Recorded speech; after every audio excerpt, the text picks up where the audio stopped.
The wind came first. Long before the armies, long before the cities fell, and the maps were redrawn, there was only the wind, howling across the Caspian steppe like a voice from another age. It rolled over the frozen plains with the sound of distant hoofbeats, whispering of war to come.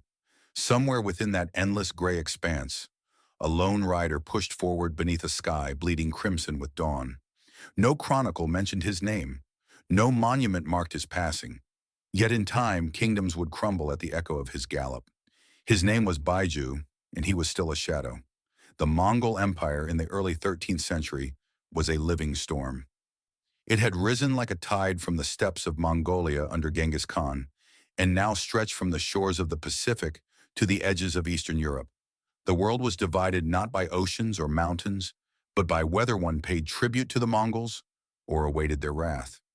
It was an empire of horsemen, arrows, and fire. To serve within its ranks was to belong to a machine without a soul, a thing that devoured whole civilizations and left nothing but the ashes of their libraries and the bones of their princes. Baiju entered that machine as a young warrior of the Basut clan, one of the many minor tribes woven into the vast Mongol host. His early life left no trace in the records. He was another nameless man on another nameless horse, following the banners of his betters across the burning deserts of Persia. Yet even then, Baiju carried an unease that he could not name. Among the Mongols, glory was measured in blood and distance, the number of enemies slain, the number of horizons crossed. But the songs of victory were always sung for others, for the sons of Genghis, for their iron-hearted generals, for men whose names were carved into the air like scars. Baiju fought well and was forgotten. He survived where others died, and no one marked his passing. He learned that survival alone could not outlast silence. The empire would not remember those who merely endured. It remembered only those who conquered. The army he joined was commanded by Seljuk Noyan, a towering figure sent west by Ogedei Khan to subdue the lands of Iran, the Caucasus, and the ancient kingdoms along the Caspian. Seljuk Khan was a force of nature, merciless in battle yet shrewd in administration, planting Mongol garrisons like seeds in the ruins of fallen cities. Under his shadow, Baiju rode through campaigns that tore apart Georgia, Armenia, and the shattered Khwarezmian fragments clinging to life among the Persian mountains.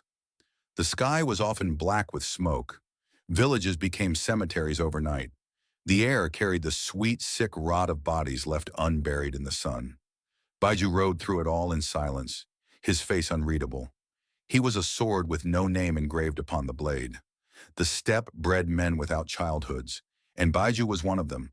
The chronicles never speak of parents, of brothers, of children.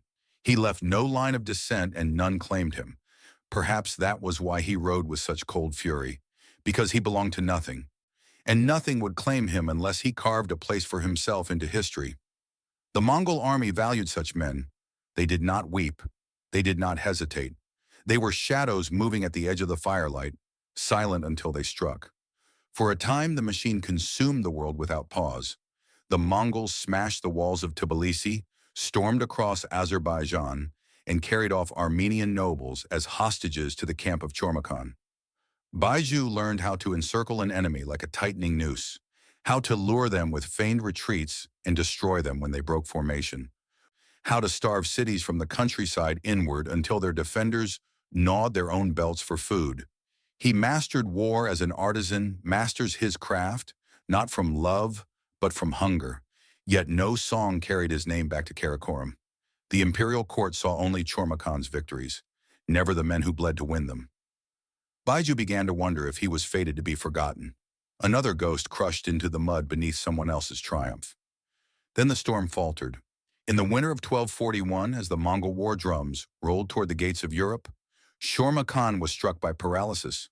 One day he rode at the head of the host, and the next he lay motionless in his tent, his voice slurred, his arms limp as wet cloth. The camp whispered that he had been poisoned, or cursed, or struck by the wrath of heaven for the cities he had burned. Whatever the truth, his reign ended overnight.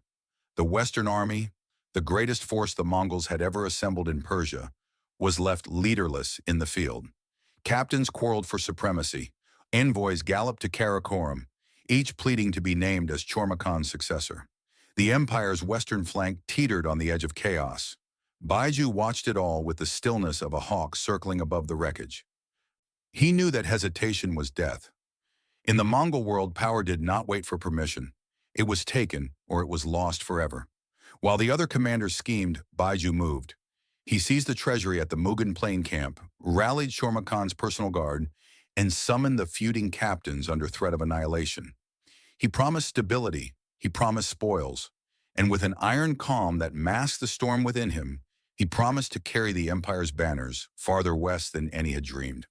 By the time word reached Karakorum, it was already too late to stop him. Ogedei Khan, seeing that Baiju had imposed order where there had been only collapse, confirmed his claim and named him commander of the Western armies. A nameless rider from the steppes had become the empire's viceroy over Persia, the Caucasus, and Anatolia. He commanded 100,000 horsemen, and the fates of kingdoms now bent beneath his hand. Yet in the cold hours of the night, Baiju lay awake in his tent and listened to the wind hissing across the steppe. He had climbed from shadow into power, but power was not the same as safety. The empire remembered its heroes only until it no longer needed them, and Baiju knew that storms do not last forever.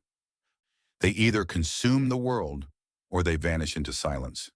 Power did not come to Baiju like a thunderclap. It came slowly, like a winter river cracking its ice.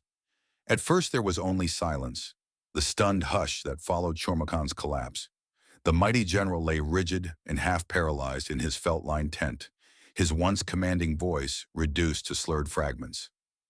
The camp, which had marched for years like a single living creature, now scattered into murmuring fragments. Captains who once trembled under Chormakhan's gaze now whispered in corners about their chances, about which distant prince in Karakorum might favor them, about how long the empire's grip on Persia and the Caucasus could last without a guiding hand.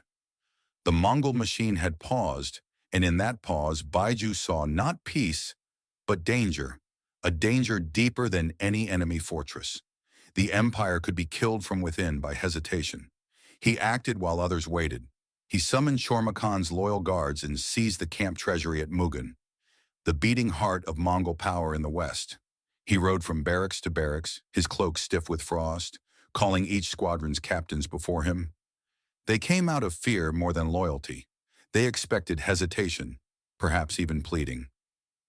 Instead, they found a man as cold and certain as the iron stirrups on their boots. Baiju told them that Chormakhan had named him to command in his stead. It was a lie, but it was the only lie that could save them. He promised stability, spoils, and vengeance on any who dared dispute him. The threat hung like a blade in the winter air, and one by one, they bent their heads. Even so, Baiju understood how fragile his hold truly was. He commanded warriors who had followed Chormakhan for decades, men older than him, men with richer plunder and deeper scars. To keep their loyalty, he had to feed their hunger. He scoured the caravan routes that coiled through Persia, seizing tolls from merchants, demanding tribute from cities that had only just been pacified. Armenian princes and Georgian nobles were ordered to present hostages from their families as pledges of loyalty. Baiju gave these hostages lavish treatment, clothing them in Mongol silk, parading them through the camp like ornaments. But they were ornaments hung on chains. Their fathers knew it, and so they paid their tribute on time. While Baiju fought to bind the western provinces to his banner, storms gathered far beyond the horizon. In 1241, Ogedei Khan died in distant Karakorum, leaving the empire without a supreme ruler. For the first time since Genghis Khan had carved his dominion out of the bones of Asia, the throne of the world stood empty. The shock rippled outward like a crack through ice. All Mongol generals were ordered to halt their conquests and send envoys back to Karakorum. No major campaign could continue without the authority of a new great Khan. The great host that had thundered into Europe pulled back like a receding tide. Across the empire, armies sat frozen in place, waiting for the verdict of distant politics. In Persia, Baiju's newly forged dominion hung suspended in that silence. He walked the line between triumph and ruin. His command existed only because the empire needed someone to hold its frontier together until the court chose a permanent successor to Chormakhan. But the court was collapsing into factional blood feuds. Princes plotted, regents schemed, and messengers rode in all directions, carrying contradictory orders. No one in Karakorum spoke Baiju's name, and that suited him. To be invisible was safer than to be noticed. Yet invisibility gnawed at him like a hidden worm in wood. He had carved order out of chaos, and still he remained a ghost to the empire he served. There were nights when he would stand alone at the edge of the Mugan Plain camp, staring east across the miles of wind-scoured emptiness that separated him from the Mongol heartland. The camp behind him pulsed with torchlight and murmured voices, the distant clatter of smiths hammering arrowheads, the low whicker of horses. He heard none of it. He saw only the black horizon where the steppe vanished into the stars. Somewhere beyond that horizon, princes who had never seen his face would soon decide whether he would be exalted or razed. It was not death that frightened him, but erasure. To be killed was nothing. To be forgotten was unbearable. So he built his name the only way the Mongol world understood, through motion. He sent raiding parties into the Caucasus to stamp out lingering resistance. He demanded tribute from Shirvan, Tabriz, and Moraga. He ordered the construction of fortified relay stations across Azerbaijan so his messengers could gallop from the Caspian to Anatolia in days. The empire's western frontier began to move again, like a creature waking from paralysis. When a minor Georgian prince balked at tribute, Baiju unleashed a winter campaign through the frozen mountain passes, burning villages until the prince crawled to his camp barefoot in the snow to beg forgiveness. It was the language the Mongols understood, terror wrapped in efficiency, and it worked. Within 2 years, Baiju's grip on the region was iron. Then at last, word came from Karakorum. The new regents of the empire, acting in Ogedai's name, had confirmed Baiju as commander of the Western Mongol armies. There was no ceremony, no crown, no procession, only a plain decree carried by a dust-caked courier. Baiju was now the empire's viceroy in Persia and Anatolia. The camp celebrated with feasts and horse races, but Baiju stayed in his tent. He sat in silence beside a single guttering lamp, staring at the decree as though it were a death sentence. Power had finally wrapped its claws around him, and its weight was heavier than iron. In the following months, he felt its weight grow heavier still. Power in the Mongol world was not a shield. It was a target. The moment a man rose high enough to be seen, arrows began to arc toward him from the shadows. Rumors began to seep through the camp from envoys returning from the east. Princes whispering that Baiju was growing too ambitious, that he ruled the Western Front as though it were his own Khanate. He did nothing to deny it. Denials were seen as weakness. Instead, he tightened his grip. He replaced wavering captains with younger officers who owed their careers to him alone. He expanded the camp's elite guard and stationed them close to his tent at all times. He rode at the front of every campaign to remind the army who held their lives in his hands. But even as he moved like a man possessed, something in him had begun to hollow. There were no letters from Karakorum praising him, no songs in the empire's festivals that spoke his name. He ruled over a land of silence. At night, he would unroll maps across the carpeted floor of his tent and study the edges of the known world. Byzantium, the Seljuks, the distant Abbasid Caliphate in Baghdad. These were names that filled the mouths of the Mongol princes in the east with hunger. They wanted them burned. They would send someone to do it. Baiju feared that someone would not be him. His conquests might all become the foundation stones for another man's glory. And yet, when he rose at dawn and strapped on his armor, the fear melted. His face became stone, his eyes cold as the metal of his sword. Whatever the empire might decide in some distant council, here in the west there was only him. He commanded the horizon from the Caucasus to the Euphrates. His horsemen carried fire at his word. His name was beginning to spread in murmurs among the caravan routes of Persia and the trembling courts of Armenia. They spoke it with fear, and fear was a kind of memory. It was not enough, not yet, but it was something. Baiju knew that the time was coming when he would have to gamble everything to burn his name into the world. And when that time came, he would ride not to survive, but to be remembered.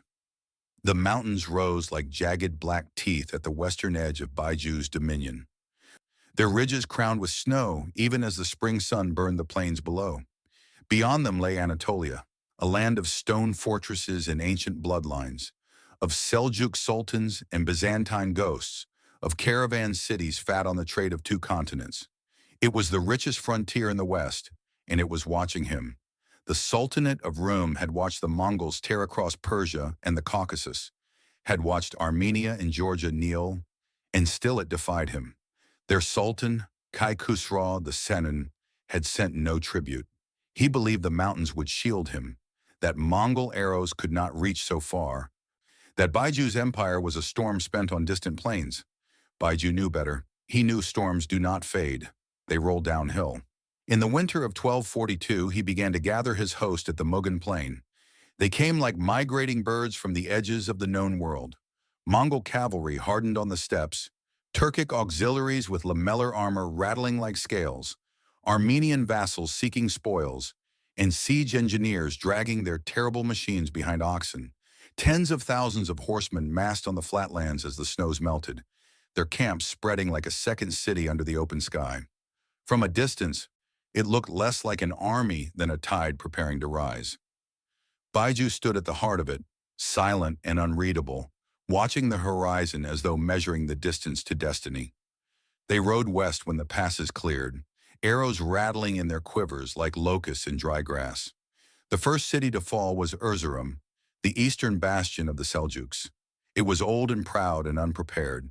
The garrison fought for 3 days before the Mongols broke through the walls. When the smoke cleared, the city lay hollowed out like a skull, its markets silent, its towers scorched black. Word fled ahead of the army like a ghost. Caravan routes emptied. Villages bolted their gates at the sight of distant dust. The Seljuks scrambled to muster an army, but the Mongols moved like fire in dry reeds. Fast, unpredictable, unstoppable.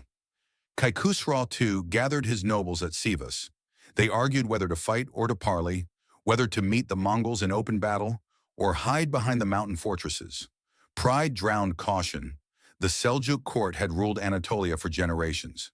They would not bow to barbarians from the steppe. They raised an army from every corner of their realm, Turks, Persians, Greeks, and Frankish mercenaries, and marched east to crush Baiju. They believed numbers would save them. They did not understand that numbers meant nothing to men who had crossed half the world killing larger armies.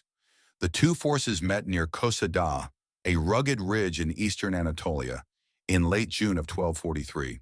The Seljuks came with banners streaming, their armored cavalry gleaming under the sun, their columns stretching for miles. The Mongols were a whisper in comparison, their lines loose and fluid, their banners black against the blue sky. From the Seljuk campfires rose laughter and the scent of roasted meat. From the Mongol camp came only silence. Baiju sat on the crest of a hill, his cloak snapping in the wind, watching the Seljuk army spill into the valley below. He knew the pattern already, the rhythm of their arrogance. They would charge when he feigned retreat. They always did. At dawn, the Mongols advanced and then fell back, arrows hissing behind them like rain. The Seljuk vanguard surged forward, shouting victory before the battle had even begun. They chased the retreating Mongols up the slopes, their formations unraveling on the broken ground. That was when Baiju struck. His wings of cavalry, hidden in the folds of the hills, swept down like knives from the sky. Arrows blackened the air. The Seljuk vanguard shattered under the impact, panic rippling backward through their ranks like a crack through glass.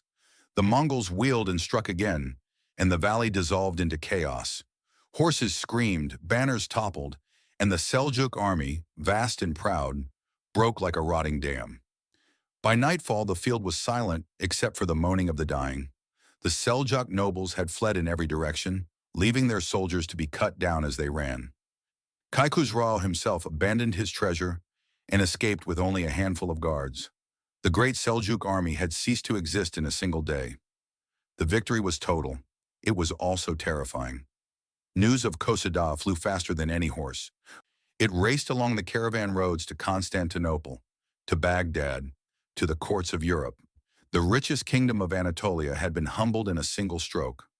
Envoys from Trebizond and Nicaea hurried to offer tribute before Baiju's riders reached their gates.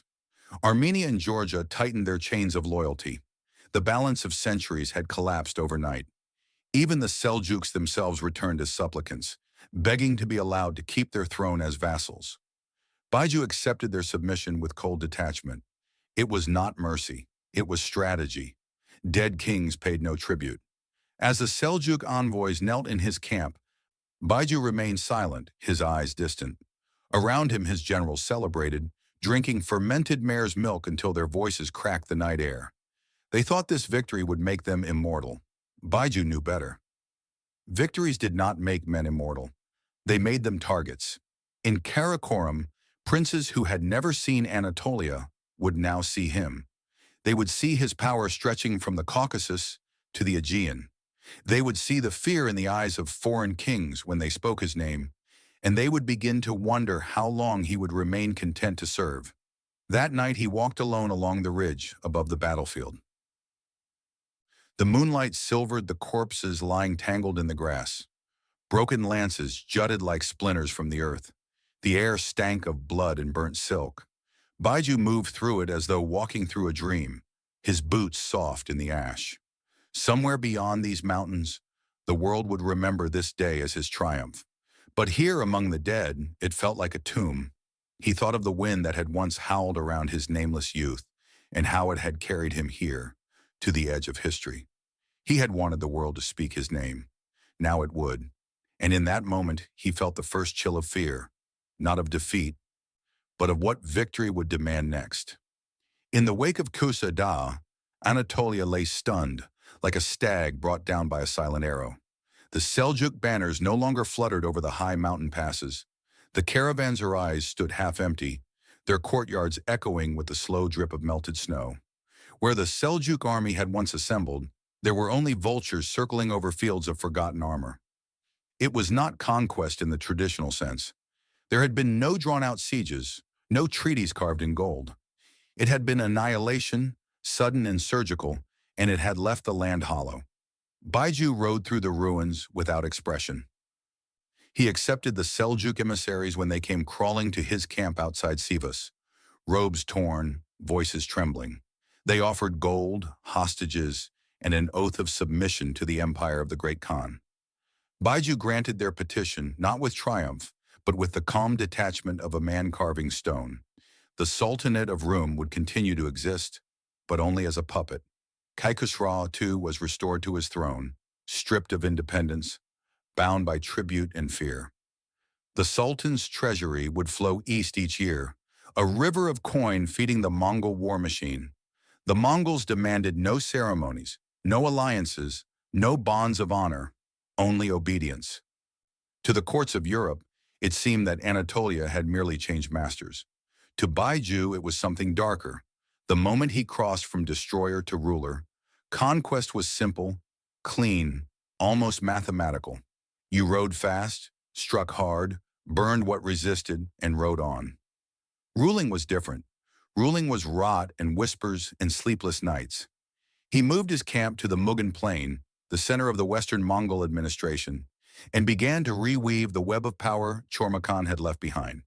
He summoned the Armenian princes and Georgian nobles, demanding new rounds of tribute and hostages. They came draped in silk and fear, their eyes downcast as they laid their sons at his feet. He greeted them with cold courtesy, offered them wine, and assigned their boys to be raised in the Mongol camp. He called it protection. They knew it was a leash. Baiju governed not through trust but through geometry. He measured loyalty like distances on a map, arranging vassals as one might arrange stones in a wall, each placed to support the others, each ready to crush any who shifted out of line. He demanded that Seljuk caravans pay Mongol tariffs, that fortress garrisons host Mongol inspectors, that roads remain clear for Mongol messengers to ride without pause from the Caucasus to the Aegean. It worked. Trade resumed. The caravans returned, timid at first, then bold. Markets refilled with Persian silks, Syrian glass, and Venetian silver. Cities that had trembled now knelt with practiced ease. On the surface, it seemed the land had healed, but Baiju could see the cracks beneath. Submission given in terror was like ice on spring water, solid only while the air stayed cold. He knew if the fear ever faltered, rebellion would bloom like weeds through the frost, so he kept the air cold. He ordered public executions of tax-dodging merchants. He burned the estates of any noble who delayed tribute. He flayed deserters alive and left their corpses swinging from the gates of caravanserais. The terror worked. It always worked. Yet with each act, something inside him withered further. At night, alone in his felt-walled tent, Baiju would sit with his armor still on, staring at the maps scattered across the floor. They were covered in thin black lines tracing the arteries of his realm, tribute routes, garrisons, hostages, supply caravans. He would run his fingers over the lines and feel nothing. This was not the glory he had imagined as a young warrior riding behind Shorma Khan, nameless and unseen. This was not conquest. This was maintenance. This was rot. Sometimes he dreamed of the battlefield at Kusta, not of the victory, but of the silence afterward, the way the moon had hung like a dead eye above the valley, the way the wind had combed through the grass between the bodies as if nothing had happened. In those dreams, he stood alone on that ridge while the world below dissolved into ash and the stars slowly blinked out overhead. He would wake before dawn, chest hollow, mouth dry, and walk through the sleeping camp like a ghost, the horses stirring softly as he passed. He had no family to distract him, no sons to raise, no wife to anchor him. The chronicles do not record her because she did not exist. Whether by choice or by fate, Baiju had built his entire life as a weapon, and weapons were not meant to rest. Sometimes he envied the Armenian and Georgian nobles who brought their sons as hostages. At least they had something to lose. Baiju had only the empire. Yet even as the weight of rule hollowed him, another thought began to coil through his mind like a serpent. Permanence. The Mongol conquests were a storm, and storms passed. Cities burned, kings fled, and yet the ashes cooled and new kings rose from them. What if, Baiju wondered, he could build something that endured? Not just a conquest, but a dominion. Not just a victory, but a legacy. He imagined a Western Khanate stretching from the Caucasus to the Aegean, ruled from the Mongol plain, a land of garrisons and tribute routes, governed in his name. The thought was intoxicating. It was also treason. In Karakoram, the great Khan's word was law, and only the great Khan could create kingdoms. But Karakoram was far, and the western horizon was very close. Baiju began to surround himself with younger officers who owed their rise to him alone. He placed loyal garrisons in key passes and quietly began collecting detailed surveys of the land and its wealth, grain stores, horse herds, silver mines. He told no one what he was planning, perhaps not even himself, but the seed had been planted, and still the silence grew. No word came from Karakoram acknowledging his victories.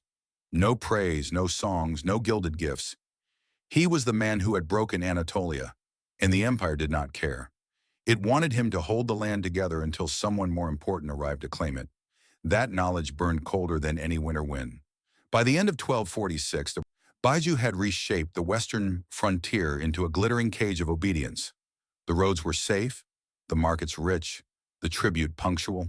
The world called it peace, but Baiju could feel the rot beneath the gold. The empire had stopped moving, and an empire that stopped moving was a dying thing. He stood on the ramparts of Sivas one twilight, the sky burning red behind the distant peaks. Below him, the city buzzed with life again. Traders haggling, blacksmiths hammering, children chasing each other through the dust. It looked whole. It looked alive. But he knew it lived only by his will, and his will could not last forever. The thought came like a crack of thunder. If he did not become indispensable, he would be erased. And so as the sun sank behind the mountains, Baiju turned from the city and began to plan the next war. The first whisper did not come from the mountains or the steppes, but from beyond the farthest sea. A rumor that men in black robes were riding east across the shattered spine of Christendom, carrying a message for the Mongol warlord who ruled at the edge of the world. No one in Baiju's camp believed it at first. Europe was a distant echo, a half-imagined place beyond the deserts and ruins. The Mongols thought of it as a land of crumbling castles and quarrelsome kings who had barely survived the onslaught of Batu Khan's riders in Hungary. Yet as spring ripened into summer of 1247, the rumor became flesh. One morning, as the sun rose over the Mongol plain and burned the mist from the riverbanks, a caravan of foreign riders appeared at the horizon. Thin, pale men in soot-colored robes, their horses staggering from exhaustion, carrying a white banner with a black cross. They were led by Aslan of Lombardy, a Dominican friar, sent by Pope Innocent IV himself. They had crossed Anatolia and Armenia, skirting battlefields still strewn with Mongol-scorched ruins, just to stand before the man who had broken the Seljuk Sultanate. Baiju received them in the open field outside his camp, surrounded by his personal guard in polished lamellar that glimmered like fish scales. The friars refused to bow. They would not kneel. They would not remove their hats.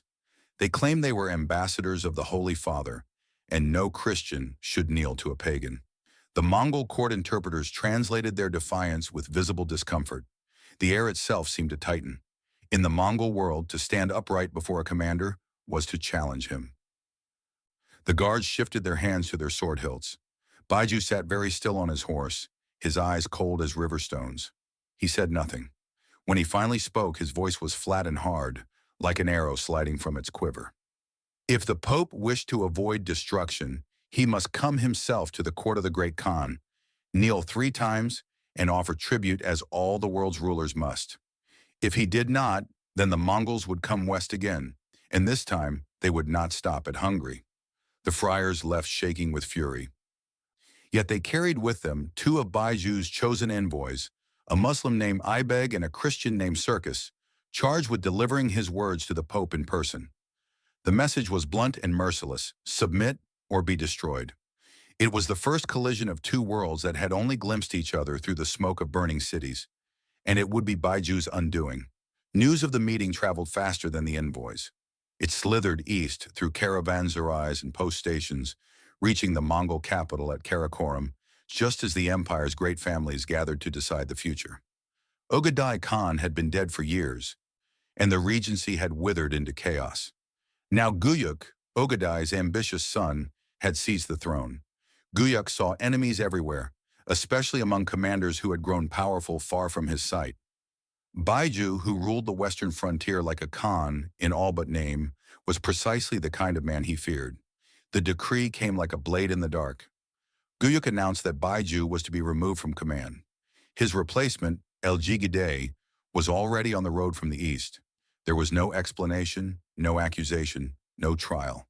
Just the word of the great Khan and the sudden hollowing out of everything Baiju had built.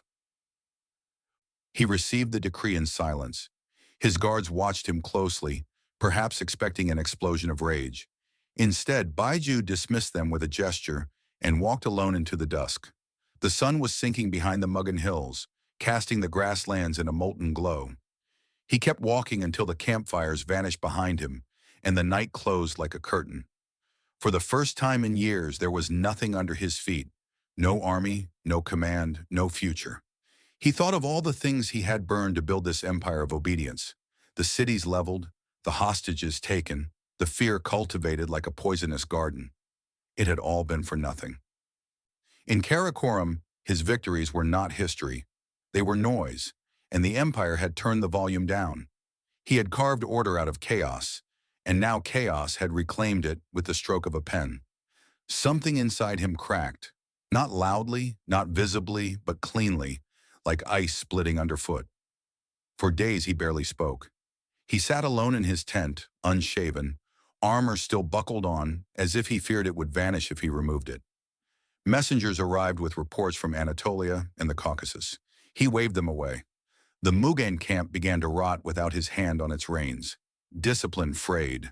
Captains whispered that Baiju had gone mad. But madness did not come. Something colder did. It began as stillness, a hollow where the fear had been. The fear of erasure, of being forgotten, simply burned away. If the empire would not remember him, then he would stop trying to be remembered. If it saw him only as a tool, then he would become the sharpest tool it had ever forged. He would outlast their politics by sheer usefulness. He would bury sentiment in ice and move only when movement was required, kill only when killing mattered, obey only until obedience positioned him to strike. By the time Eljigidei arrived, Baiju was calm. He handed over command without protest, saluted, and vanished into the edges of the western frontier. No resistance, no words, no trace of what he had once been.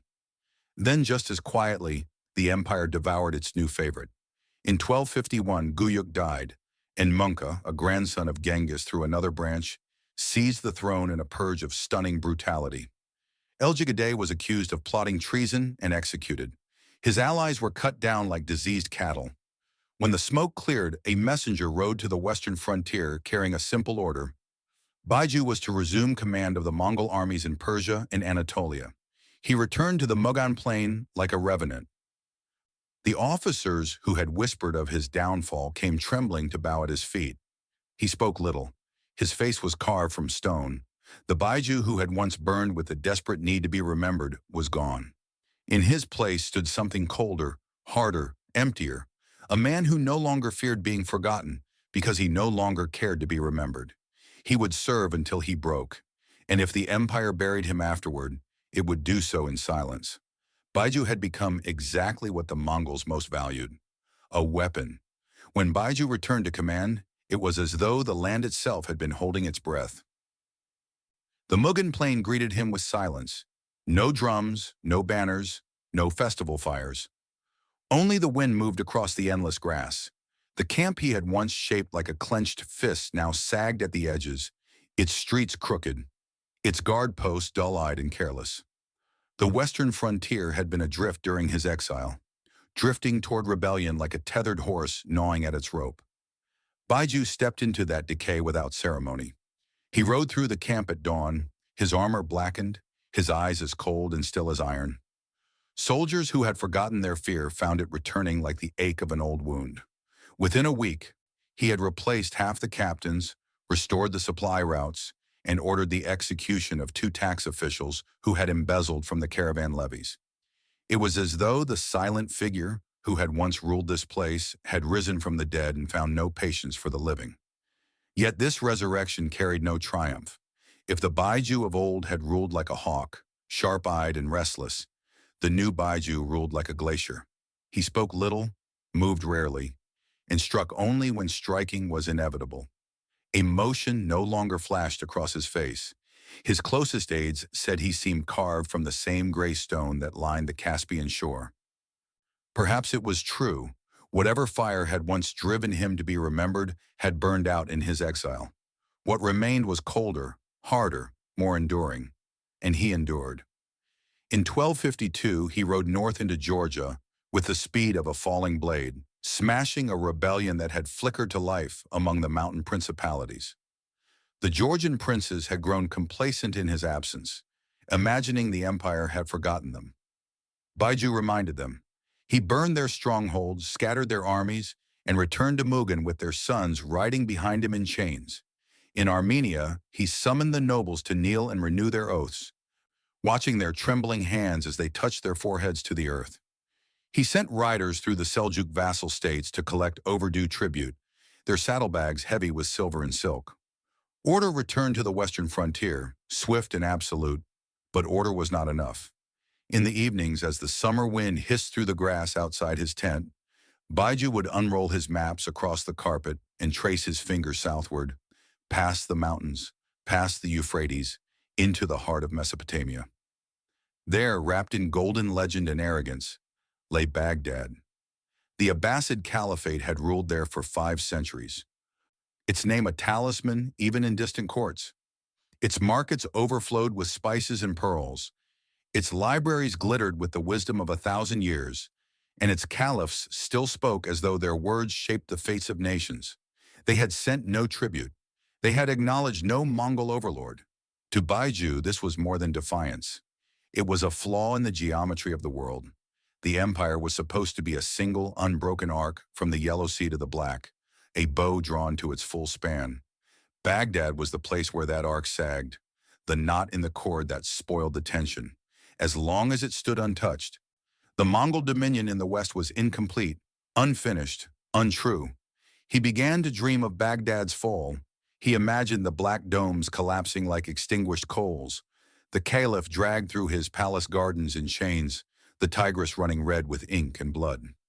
In those dreams, he saw himself standing in the courtyard of the Abbasid palace, the Mongol banner snapping above him, and for the first time in years, he felt something like hunger again. So he began to probe. In 1253, Baiju sent a column of horsemen south through the Jazeera Plains, striking at the Abbasid frontier towns along the upper Tigris. The raids were swift, silent, surgical. Garrison outposts were annihilated overnight, their towers collapsing in fire before the smoke could reach Baghdad's horizon. The Abbasids sent token forces to resist, but they crumbled under Mongol arrows. The message was unmistakable. The empire was watching. Yet even as Baiju's ambitions sharpened, something darker rode westward from the empire's heart. Word came from Karakorum in 1255. Munka Khan was sending his brother Hulagu to lead the full might of the empire into the Islamic world. His mission was absolute.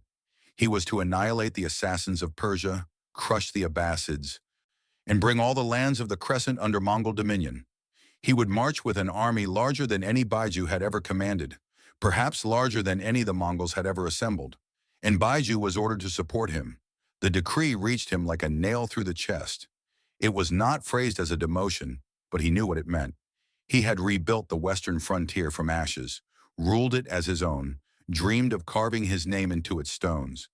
And now the empire would give it to another. Worse, not just another, but a prince of the royal blood, a brother of the great Khan, a man whose shadow would erase him the moment it fell across his camp. For the first time since his return, Baiju felt something crackle faintly in the frozen hollows of his chest. Not fear, not grief, something older, harder.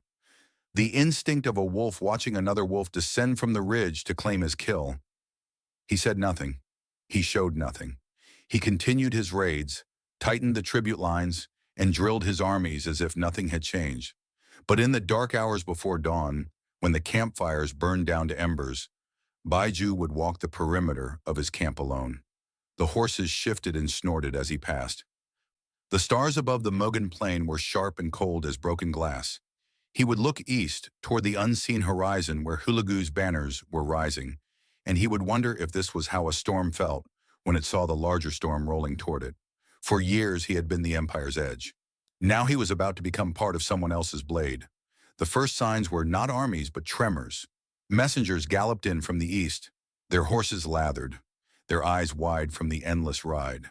They carried tales of a host assembling on the Oxus plain, of herds stripped bare to feed them, of forests cut to the root to build their siege engines, of banners blackening the horizon from dawn to dusk. It was said the earth shook when they drilled, and that they numbered more than any host the empire had ever sent forth. At their center rode Hulagu, brother of the great Khan, heir to none yet entitled to everything. He had been given a command without precedent, to erase the Ismaili assassins from Persia, to reduce Baghdad to dust, and to bring the lands of the Crescent under the hoof of the Mongol horse. Baiju received the news in silence. He sat cross-legged on the felt rug of his council tent, while the envoy knelt trembling before him, sweat dripping from his brow. Outside, the Mongol plain stretched away in stillness, its grasses rippling silver under the sun. Baiju's captains watched him closely, as if expecting anger, defiance, something. He gave them nothing. His eyes remained fixed on the empty air before him, as though the words were stones dropping into a frozen lake and vanishing beneath the ice. But inside, the lake cracked. For more than a decade, this frontier had been his alone. He had ruled it as both sword and crown, shaping its tribute lines, taming its princes, binding its roads into a lattice of obedience. He had dreamed of making it endure. Now that dream would be dissolved under another man's heel. The empire had not even sent a choice. It had sent an heir. When Hulagu's vanguard crested the horizon in the spring of 1256, it seemed less an army than the shifting of the earth's bones. Columns of horse stretched to the horizon, their hooves drumming like distant thunder. Siege engines crawled behind them on groaning wheels. Herds of cattle and sheep rolled in their wake like living tides. The banners of the house of Tolui rose black and silver over the endless sea of felt tents. Hulagu himself rode at the center on a black stallion, his face pale and still as carved jade, his armor polished to a cold gleam. He did not look like conquest. He looked like inevitability. Baiju rode out to meet him with a small honor guard. There was no ceremony, no embrace, not even the pretense of equals. The two men sat their horses in the open field while the wind hissed through the dry grass between them. Hulagu's eyes moved over Baiju the way one might study a weapon, acknowledging its sharpness, but already imagining its use and its disposal. He spoke little. The orders were simple. Baiju's forces would be absorbed into the Grand Host. He would retain his title but surrender operational command. From now on, he would march where Hulagu directed, strike when Hulagu ordered, and be silent when Hulagu spoke. There was no anger in the words. That made them worse. Baiju bowed his head. The gesture felt like grinding gravel between his teeth. Within days, his army was broken apart like an old siege tower, dismantled for kindling. The regiments that had ridden under his banner for years were scattered among the columns of the new host. Captains who had once sworn their lives to him now waited at Hulagu's tent each morning for orders. Baiju himself was given a token post as senior advisor on Western affairs, a polite fiction to hide his displacement. The men still called him Noyan, but their voices carried hesitation now, as if the word had lost its teeth. He drifted like a ghost through the camp of the new host. It was a city of motion, 10,000 fires flickering under the stars, endless columns of supply carts grinding west. The clang of blacksmiths forging spearheads by the ton. Hulagu stalked through it like a young predator, his court bristling with new officers from the east, men who spoke Baiju's name as though it were the name of a crumbling fortress. They were polite, they were careful, and they were waiting for him to disappear. Baiju felt the shape of their plan closing around him. When the campaign against the Ismaili assassins began, Hulagu sent Baiju to lead the northern prong, a gesture dressed as honor but stinking of calculation. The fortresses of the assassins clung to the Persian mountains like wasp nests, and Baiju's forces bled themselves white trying to crack them. Siege after siege ground on through the winter, the air thin with snow and smoke, the cliffs echoing with the crash of catapults. Victory came, but slowly, painfully. Each shattered stronghold brought him no pride, only exhaustion. Hulagu swept in afterward to claim the surrender of Alamut itself, the assassin's fabled citadel. He rode through its gates in triumph, while Baiju watched from a distant ridge, his cloak snapping in the wind like something dying. The chroniclers would write Hulagu's name into the moment and leave Baiju's in the margins. The humiliation was subtle, surgical, unrelenting. He had once ruled this frontier like a Khan. Now he was an instrument, used only when blunt force was required, then placed back in its sheath. He walked among his men like a relic from an older war, his face carved from stone, his silence deeper than ever.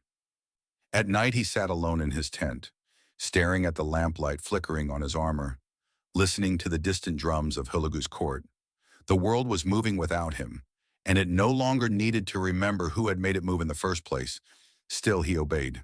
He told himself it was strategy, not surrender, that to resist now would be to vanish, but to endure would be to leave some thread of himself woven into the empire's next tapestry. He could outlast Hulagu's contempt the way he had outlasted exile, disgrace, and silence. He had survived being forgotten once. He could survive it again. But sometimes, when the wind shifted and carried the scent of distant fires through the camp, Baiju would close his eyes and remember the ridge at Koseda, the thunder of hooves, the banners collapsing like dying birds, the sudden silence of victory. He would remember what it felt like to be the storm, and then he would open his eyes and see only the shadow of another man's banner hanging over his tent. The road to Baghdad began not as a march, but as an erasure. In the winter of 1257, Hulagu's host rolled south from the Persian uplands like a black tide. Behind them lay the broken skeletons of the assassin fortresses, their shattered towers clawing at the gray sky like the fingers of drowned men. Before them lay Mesopotamia, cradle of civilizations, the garden watered by the Tigris and Euphrates, and the seat of a caliphate that had outlasted empires. Baghdad had stood for 5 centuries as the radiant heart of the Islamic world. It was a city of domes and minarets, of marble palaces and bustling markets, of scholars who still claimed to hold the keys to all human knowledge. To the Mongols, it was simply a wound in the map, a place that refused tribute, that dared to pretend the empire could be halted by parchment and prayer. Baiju rode at the front of one of the flanking columns, a thin spear of cavalry cutting through the icy plains. He had dreamed of this moment once. He had imagined black banners rising above Baghdad's golden roofs, imagined the caliph kneeling in chains before him. Yet as the miles passed under his horse's hooves, the dream felt hollow. He was not leading this army. He was buried inside it, just another iron fragment in Hulagu's colossal machine. They crossed the upper Tigris in January. The river rhymed with frost. The siege engines rumbled behind them on screaming wheels, their frames draped in frozen ox hides to keep them from splintering in the cold. Everywhere they passed, villages emptied before their approach, their people fleeing into the marshes. Smoke marked their path long before their hooves did. By early February, the Mongols had encircled Baghdad like a tightening fist. The Abbasid Caliph, al-Mustasim, had barricaded himself behind the city's ancient walls with tens of thousands of defenders. He sent frantic letters to Syria, to Egypt, to every distant Muslim court still breathing, begging for help. None came. The world had watched the Mongols crush the assassins and had learned the lesson too late. The siege began with thunder. Mongol catapults hurled stones heavier than men into the city's walls, cracking the bricks like eggshell. Chinese engineers tunneled beneath the towers with fire and saltpeter, bringing them down in rolling avalanches of dust. The sky filled with black arrows, blotting out the pale winter sun. The Tigris ran brown with silt churned up by falling bridges, then red with the blood of men who drowned as they tried to flee across it. Baiju watched from the northern bank as the city's defenses disintegrated, piece by piece, like teeth loosening in a dying mouth. Once the Mongols might have offered terms. Once they might have demanded tribute and spared the city. Hulagu offered nothing. He meant to erase Baghdad not only from the map but from memory. The final assault came on February 10th. The Mongols stormed through the breaches in howling waves, their hooves drumming like a single colossal heart. The city dissolved. Resistance lasted hours, not days. Streets choked with barricades became rivers of blood. Minarets toppled like dead trees. The great libraries of Baghdad, the House of Wisdom, the vaults of 1,000 years were thrown into the river, their manuscripts bleeding ink into the Tigris until it ran black as midnight. The caliph was dragged from his palace, wrapped in a carpet, and trampled to death under Mongol hooves. The age of Baghdad ended in a single day, and Baiju stood outside it all. He had led his cavalry in the assault, carving through the outer districts like a blade through silk. Yet when the smoke cleared, the victory belonged to Hulagu. The prince rode through the broken gates at the head of the triumphal column, his black stallion stepping delicately through the corpses. The army roared his name. The scribes recorded his glory. The banners of the Tolui house rose over the ruins, while the name Baiju passed no one's lips. He watched the city burn from the banks of the Tigris, the smoke rising into the winter sky like a pillar of night. The air reeked of blood, charred stone, and rotting grain. The silence after the screaming was worse than the battle itself. Thick, muffled, absolute. It felt as if the world had stopped breathing. This was what he had once imagined as the summit of all conquest, and it was hollow. The world had cracked open.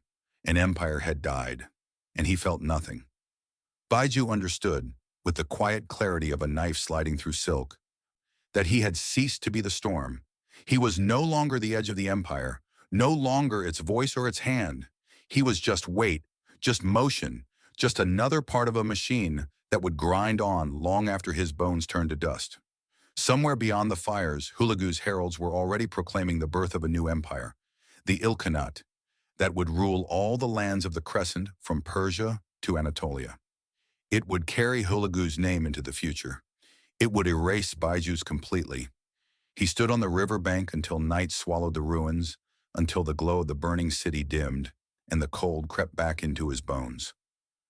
The victory that should have been his greatest had left him emptier than defeat. And as the embers of Baghdad flickered against the dark horizon, Baiju felt the final truth settle over him like ash. He had helped destroy the heart of a civilization, and there would be no place for him in the world that rose from its ashes. The fires of Baghdad smoldered for weeks, their smoke staining the winter sky the color of old iron. The Mongol host lingered among the ruins, like carrion birds gorging on the corpse of an age. Golden manuscripts were dragged from the gutted palaces, sorted into caravans, and sent east toward Hulagu's rising court.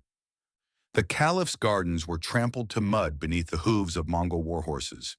The Tigris, once the river of scholars and poets, rolled sluggish and brown, clogged with the wreckage of its own history. Baiju watched all of it from the margins. His regiments had been broken apart and reassigned across the new Ilkhanate army, their loyalty transferred like livestock from one stable to another. He rode no victory procession. He received no tribute, no praise, not even acknowledgement. He was a relic embedded in the machine, tolerated only because it was easier to let him exist than to erase him outright.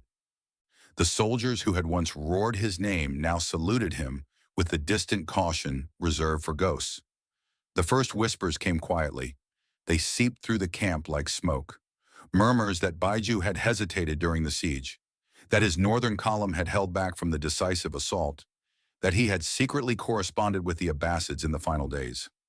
No one named their source. No one dared confront him directly, but the whispers were enough. Among the Mongols, suspicion was not a seed. It was a spark, and the air of empire was always dry. Baiju did not defend himself. He knew better. Defenses were treated as confessions. He simply went still, like a predator freezing at the edge of a snare, hoping the trap would pass over him. But it did not pass. It only tightened. Hulagu stopped summoning him to councils. The supply officers stopped sending him reports. His messengers returned from headquarters with vague shrugs, saying the new Ilkhan no longer required his oversight. One by one, the arteries of command that had once pumped through his hands went silent. When he rode through camp, younger officers glanced away as if looking at a ruin that made them uneasy. Even the men who had bled for him at Kusada spoke his name only in the past tense now, as though he had already died. By the spring of 1259, the sentence had been carried out without ever being spoken. Hulagu issued a simple decree transferring Baiju's remaining command to Kitbuka, one of his new lieutenants from the east. No charges were listed. No explanation was offered. There was no need. Baiju packed what remained of his household, a few battered chests of armor, a handful of personal guards too old to be absorbed into the new order, and left Baghdad without ceremony. He rode north through the silent plains, through the shattered gardens of Mesopotamia and the ruined caravanserais where the air still reeked of ash. No banners marked his passage, no scouts rode ahead. The empire he had once ruled as its western fist no longer even turned its head to watch him go. He returned to the Mugan Plain, the place where his power had been born, and found it hollow. The camp was still there, the same felt tense, the same wind-scoured earth. But it had become a rear garrison for Hulagu's empire. The roads hummed with the clatter of supply trains bound for the new Ilkhanate capital at Moraga. The officers were strangers. They saluted him out of habit, then turned away before their faces could reveal their pity. Baiju made no speeches. He built no rival court, summoned no loyalists, issued no defiant proclamations. He simply stopped. Days blurred. He sat alone in his tent while the seasons turned outside. The world moved without him, and he did not try to catch it. Sometimes he walked out onto the plains at dusk and stood in the cold grass as the sun bled out over the horizon. The wind hissed in his ears like an old enemy. He would close his eyes and imagine the ridge at Kosada, the thunder of hooves, the Seljuk banners collapsing like broken wings, the sudden silence afterward. In those moments, he almost remembered who he had been. Then the wind shifted and the memory dissolved. There are no chronicles of his final days.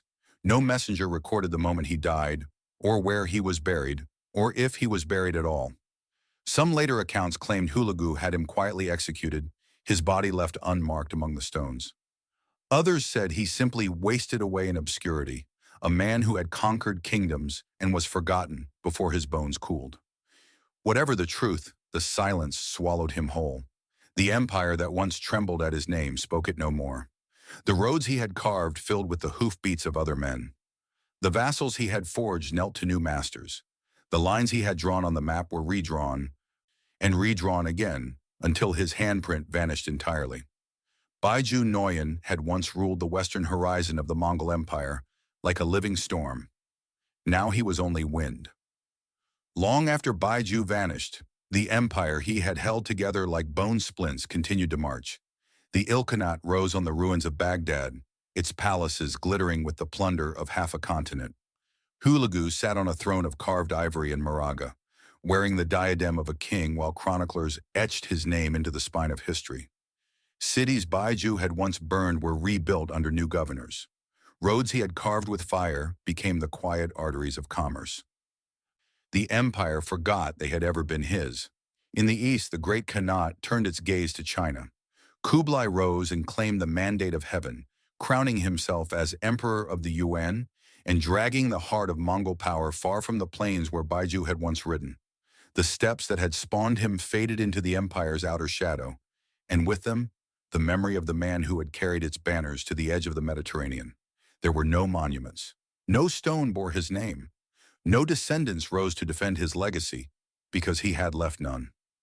The chronicles that spoke of him did so only in passing, a single sentence between accounts of greater men, like the brief hiss of an ember in the wind. His victories dissolved into other men's stories, his conquests folded into other men's empires. Even the ridge at Kosadah, where he had broken the Seljuk Sultanate in a single stroke, became just another hill, its grass soft and silent, its stones indifferent to the memory of banners falling like torn wings. But somewhere, in the deep structure of the world, the shape of him remained. Anatolia's kingdoms never rose again as they had been before him. The Seljuks, once the crowned lions of the West, limped on as vassals until they crumbled into dust. The vacuum they left behind birthed new beyliks, small and hungry, that would one day fuse into the Ottoman Empire. In Persia, the lattice of roads and garrisons he had laid down became the skeleton on which Hulagu draped his realm. The merchants who crept back to the markets he had pacified carried news of Mongol dominion into every port from Constantinople to Cairo. He had been erased, yet his absence shaped the world as much as his presence had, and maybe that was the truest form of conquest. To change the course of the world and then disappear so completely that no one remembered the hand that had turned it. To leave nothing behind but the altered path itself, like a river shifted in its bed, its waters forever flowing elsewhere, never knowing why. In the end, Baiju Noyan became what he had feared most, forgotten. Yet in that forgetting lay a strange immortality. He became not a man, but a pattern, a faint pressure in the bones of history, invisible but enduring, like the echo of distant hoofbeats fading across the steppe. If you walk the Mugan plain at dawn, when the wind comes cold off the Caspian and the grass shivers under the gray sky, you will hear nothing, only the whisper of the wind, only the silence of a land that once trembled beneath him. There is no monument, no grave, no shadow, only the endless steppe and the wind, still carrying, just barely, the name of a man who conquered kingdoms and left not even his own footprint behind. Empires remember emperors and forget the hands that built them.